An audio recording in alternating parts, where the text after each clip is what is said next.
Jadi ciri orang-orang penghuni surga, mereka yang setiap harinya selalu kembali kepada Allah Subhanahu wa taala.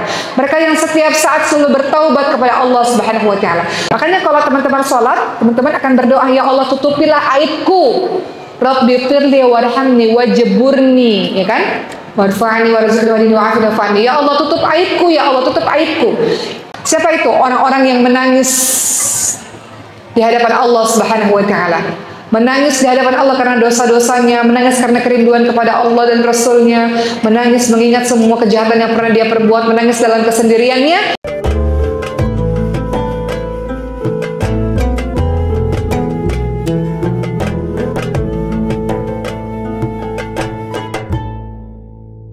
Para bapak kepada ibu mah bukan sedekah, wajib.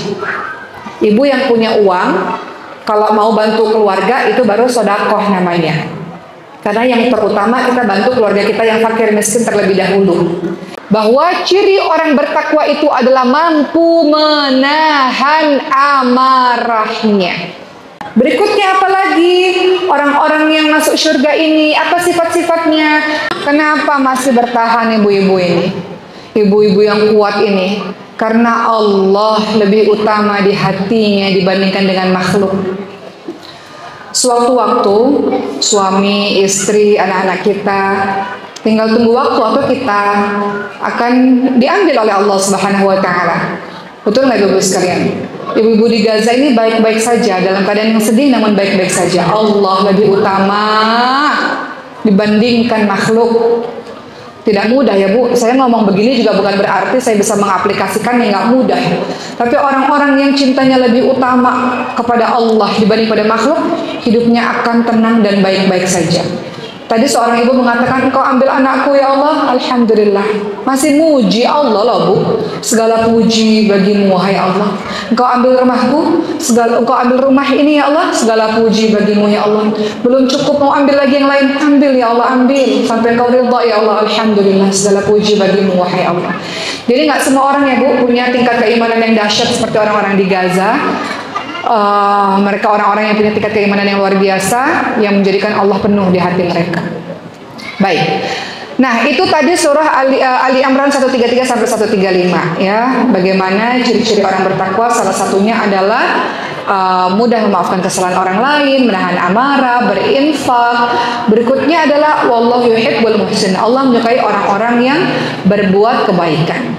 Dan juga termasuk masih dalam surah Ali Imran 133 sampai 135, ciri dari orang-orang yang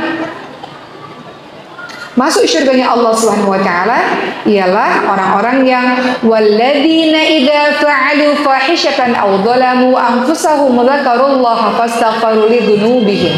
Orang-orang yang senantiasa kembali kepada Allah, senantiasa bertaubat kepada Allah Subhanahu wa taala. Jadi ciri orang-orang penghuni surga, mereka yang setiap harinya selalu kembali kepada Allah Subhanahu wa taala. Mereka yang setiap saat selalu bertaubat kepada Allah Subhanahu wa taala. Dalam satu hari kita berbuat dosa tidak? Pasti buat dosa, nggak mungkin nggak buat dosa, baik disengaja maupun tidak disengaja. Lewat mata kita memandang hal-hal yang diharamkan oleh Allah atau memandang dengan pandangan dengki, pandangan benci. Lewat lisan kita mungkin ada kata-kata keji, kata-kata kotor, ada dusta, ada namimah, adu domba, ada kata-kata nggak baik. Lewat jari-jari kita di sosial media, mungkin kita mengatakan segala sesuatu yang menyakiti hati orang lain. Mungkin hati kita yang masih marah, benci, iri, dengki sama orang. Mungkin pikiran kita yang suudzon kepada takdir Allah, suudzon kepada orang lain. Tangan kita melakukan sesuatu yang Allah benci, kaki kita melangkah ke tempat yang Allah benci. Banyak dalam sehari, banyak dosa yang kita lakukan. Makanya dikatakan hisablah, kata Sayyidina Umar, hisablah dirimu sendiri terlebih dahulu sebelum kau menghisab orang lain. Jangan sibuk cari-cari kesalahan orang lain, cari kesalahan dirimu sendiri terlebih dahulu. Dalam satu hari itu dosamu banyak. Dosa pada anak-anakmu, dosa pada suamimu, mungkin dosa kepada orang-orang tetanggamu atau kepada orang-orang di sosial media, banyak dosamu. Rasulullah sudah dijamin masuk surga saja masih istighfar 70 sampai 100 kali. Rasulullah yang sudah dijamin masuk surga saja masih sholat sampai kakinya bengkak-bengkak, sampai kata Siti Aisyah, sudahlah ya Rasulullah, engkau ini sudah dijamin masuk surga. Kata Rasulullah, aku mau jadi orang yang bersyukur kepada Allah Subhanahu wa taala. Rasulullah bersyukur dan banyak bertaubat kepada Allah Subhanahu wa taala. Maka ciri penghuni surga banyak bertaubat. Dia nggak mungkin ninggalin sholat malamnya. Karena sholat malam itu adalah waktu yang paling baik untuk bertaubat kepada Allah Subhanahu wa taala. Dikala semua orang tidur lelap dengan selimutnya yang dingin, ada sekelompok orang yang memilih, segelintir orang yang memilih untuk berduaan dengan Tuhannya, menangisi dosa-dosanya kepada Allah Subhanahu wa taala. Kata Rasulullah, Allah turun ke langit dunia di sepertiga malam terakhir. Siapa yang minta, Allah akan berikan. Siapa yang doa, Allah akan kabulkan. Siapa yang minta ampun, Allah akan ampuni dia. Allah mengampuni semua dosa-dosa yang kau lakukan. Allah mengampuni. Salah satu contoh maha baiknya Allah. Allah baik nggak, ibu-ibu sekalian? Apa salah satu contoh kebaikan Allah? Allah masih menutupi dosa-dosa kita di mata manusia-manusia yang lainnya. Allah masih menutup aib-aib kita. Allah masih menutup keburukan yang kita lakukan. Allah masih menutup kemaksiatan yang kita lakukan di mata manusia. Sehingga orang lain melihat kita terhormat. Orang lain sayang pada kita. Bukan sebab kita baik, melainkan sebab kita ditutup aibnya oleh Allah Subhanahu wa taala. Makanya kalau teman-teman sholat, teman-teman akan berdoa, ya Allah tutupilah aibku. Rabbi firli warhamni wajburni, ya kan? Warfa'ni warzuqni wa'afini. Ya Allah tutup aibku, ya Allah tutup aibku. Itulah contoh atau bukti maha baik Allah. Allah masih menutup dosa-dosamu di depan manusia lainnya karena Allah masih ingin kasih kesempatan untuk engkau kembali kepada Allah. Allah masih ingin kasih kesempatan agar engkau bertobat kepada Allah Subhanahu wa taala. Dalam sebuah hadis diterangkan ada 7 golongan orang yang tidak akan mendapatkan naungan di hari akhir, mendapatkan naungan di padang mahsyar. Siapa itu? Orang-orang yang menangis di hadapan Allah Subhanahu wa taala. Menangis di hadapan Allah karena dosa-dosanya, menangis karena kerinduan kepada Allah dan Rasul-Nya, menangis mengingat semua kejahatan yang pernah dia perbuat, menangis dalam kesendiriannya. Air mata itu yang menyebabkan dia dilindungi oleh Allah nanti di padang mahsyar di hari akhir nanti. Jadi, luangkan waktu untuk bertaubat kepada Allah Subhanahu wa taala. Berikutnya, siapa lagi ciri-ciri orang penghuni surga? Saya akan bacakan secara cepat dalam surah Al-Mu'minun ayat 1 sampai 11. Ciri orang-orang yang masuk ke dalam surganya Allah Subhanahu wa taala. A'udzu billahi minasyaitonir rajim. Kata Allah Subhanahu wa taala dalam surah Al-Mu'minun ayat 1 sampai ayat 11.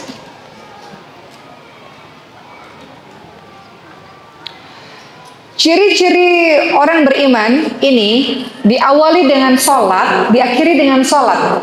Artinya sholat itu luar biasa menjadi indikator yang menjadi salah satu petunjuk bahwa dia adalah penghuni surga. Kata Allah, qad aflahal mu'minun alladzina hum fi salatihim khashi'un walladzina hum 'anil lahwi mu'ridun walladzina hum lizakati fa'ilun walladzina hum li furujihim hafizun illa 'ala azwajihim aw ma malakat aymanuhum fa innahum ghairu malumin faman ibtagha wara'a dhalika fa ulaika humul 'adun walladzina hum li amanatihim wa 'ahdihim ra'un walladzina hum 'ala salawatihim yuhafizun ulaika humul warithun alladzina yarithuna al-firdausa hum fiha khalidun.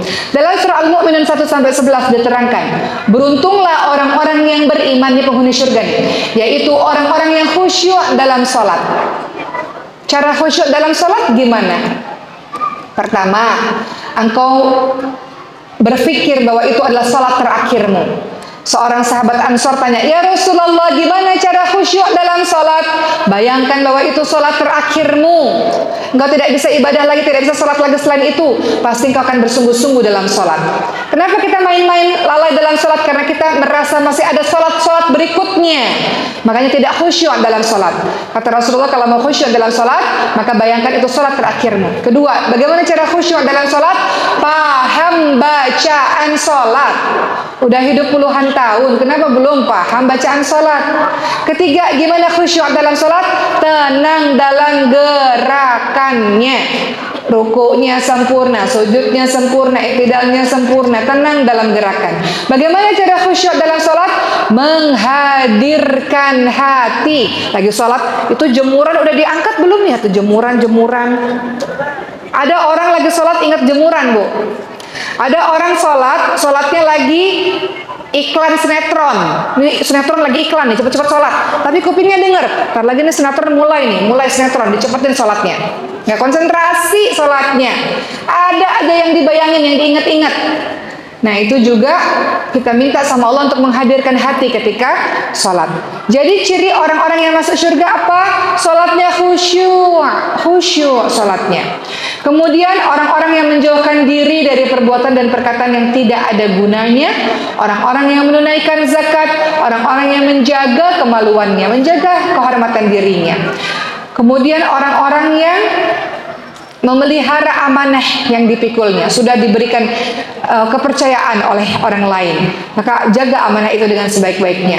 Dan orang-orang yang lagi-lagi memelihara sholatnya, bagaimana dia melihat sholatnya itu sebagai suatu hal yang sangat agung. Sholatnya tepat waktu mungkin, sholatnya bacaannya betul, gerakannya betul, tenang dalam menjalankan sholatnya. Sholat itu utama. Kalau perintah-perintah lain semuanya melalui perantara malaikat Jibril. Kalau sholat itu langsung di Sidratul Muntaha antara Allah dan Rasulullah SAW. Perintah yang langsung tanpa ada perantara itu perintah sholat. Ibu-ibu tahu sejarah perintah sholat? Kenapa? Karena pada saat itu Rasulullah dalam keadaan sedih. Rasulullah kehilangan istrinya, Rasulullah kehilangan pamannya, Rasulullah ditolak dakwahnya di negeri Taif. Maka Allah memberikan hiburan untuk hati Rasulullah, yaitu berupa sholat. Jadi kalau ibu dan bapak dalam keadaan sedih, jangan lari kemana-mana, ternyata larinya adalah sholat. Wasta'inu bis-sabri was-shalah. Minta pertolongan kepada Allah dengan sabar dan dengan sholat. Rasulullah SAW dalam keadaan bersedih dikasih hadiah sama Allah, yaitu sholat. Rasulullah kalau ingin istirahat dari hiruk pikuk dunia, dari kebisingan dunia, maka istirahatnya Rasulullah adalah dengan sholat. Jadi sholat ini adalah kekuatan bagi orang-orang beriman. Dia akan baik-baik saja, hidupnya akan tenang-tenang saja, nggak akan takut akan apapun, karena dia punya yang maha kuat, yaitu Allah Subhanahu Wa Taala. Ketika teman-teman sujud, teman-teman katakan Subhana Rabbil A'la wa bihamdi. Dalam keadaan yang paling rendah, kepala kita yang mulai diletakkan di atas tanah. Posisi rendah itu, ibu mau nggak suruh sujud depan manusia lainnya? Mau nggak? Nyembah-nyembah kakinya, mau nggak? Kepala ini terlalu terhormat ini. Kita hanya sujud tunduk sama Allah Subhanahu Wa Taala semata. Ketika dalam keadaan tunduk, kita katakan ya Allah, Engkau yang maha tinggi, ya Allah, Engkau maha tinggi. Dalam keadaan kita merendahkan diri kita serendah-rendahnya, kita puji-puji Allah, Allah yang maha tinggi. Maka kita mengatakan, saya ini tak berdaya ya Allah tanpa pertolongan darimu. Saya ini bukan apa-apa, bukan siapa-siapa, tidak bisa melakukan apa-apa tanpa pertolongan darimu. Itu makna sujud itu, ibu-ibu sekalian. Jadi orang-orang yang masuk surganya Allah adalah orang-orang yang khusyuk dalam sholat, dan salah satunya lagi memelihara sholatnya dengan betul-betul. Nah, tadi sudah dengan ayat-ayat. Sekarang saya mau bahas mengenai berbagai macam hadisnya Rasulullah SAW yang menerangkan tentang mereka-mereka penghuni surga. Salah satu penghuni surga dari sekian banyak karakter tadi yang sudah kita bahas dalam surah Al-Mu'minun 1-11 atau Ali Imran 133-135, dalam hadis diterangkan juga termasuk karakter penghuni surga adalah mereka yang menuntut ilmu. Ibu dan bapak di sini menuntut ilmu enggak? Di masjid ini menuntut ilmu enggak? Menuntut ilmu. Apa kata Rasulullah? Barang siapa yang melewati satu tempat untuk mencari ilmu, Allah mudahkan baginya satu jalan menuju ke surga.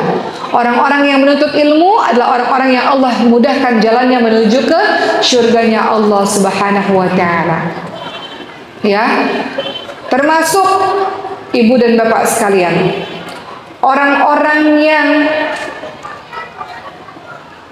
kata Rasulullah, maukah kutunjukkan kepadamu sesuatu yang menghapuskan kesalahan dan meninggikan derajat? Tentu ya Rasulullah. Engkau sempurnakan wudukmu, dan kemudian perbanyak langkahmu menuju ke masjid dan menunggu sholat setelah sholat. Jadi kalau ada waktu dari sholat maghrib, misalnya bapak-bapak jangan pulang sampai sholat isya. Misalnya kalau ada waktu, nunggu sholat satu dengan sholat lainnya, maka setiap yang kita lakukan itu menghapuskan kesalahan dan meninggikan derajat. Apa kata Rasulullah? Tidak ada seseorang darimu yang berwudu lalu menyempurnakan wudunya, kemudian dia membaca la ilaha illallah wahdahu la syarikalah wa asyhadu anna Muhammadan abduhu wa rasuluh. Aku bersaksi tiada Allah, tiada yang berhak disembah selain Allah, dan tiada sekutu baginya. Aku bersaksi bahwa Nabi Muhammad adalah Rasul Allah, kecuali dibukakan baginya pintu-pintu surga. Jadi habis wudu, doa setelah wudu, kata Rasulullah, kalau dia baca ini, maka Allah akan bukakan baginya pintu-pintu surga, dan dia boleh masuk dari pintu mana saja yang dia kehendaki. Jadi kalau mau masuk surga, menuntut ilmu, sempurnakan wudhu, banyak jalan ke masjid, menunggu sholat satu dengan sholat lainnya. Apalagi, barang siapa yang membangun masjid. Bangun masjid itu bukan bangun satu masjid ini satu orang. Ibu beli satu semen, beli satu paku aja untuk membangun masjid misalnya. Barang siapa yang membangun masjid karena mengharapkan wajah Allah, Allah akan membangunkan rumah untuknya di surga. Bangun pesantren, bangun masjid, bangun tempat-tempat yang berguna untuk orang-orang lain mendekatkan dirinya pada Allah. Itu hadis surat muttafaqun alaih. Maka ibu-ibu juga akan dibangunkan rumah di surga. Maka alhamdulillah, usai sudah ceramah saya pada hari ini,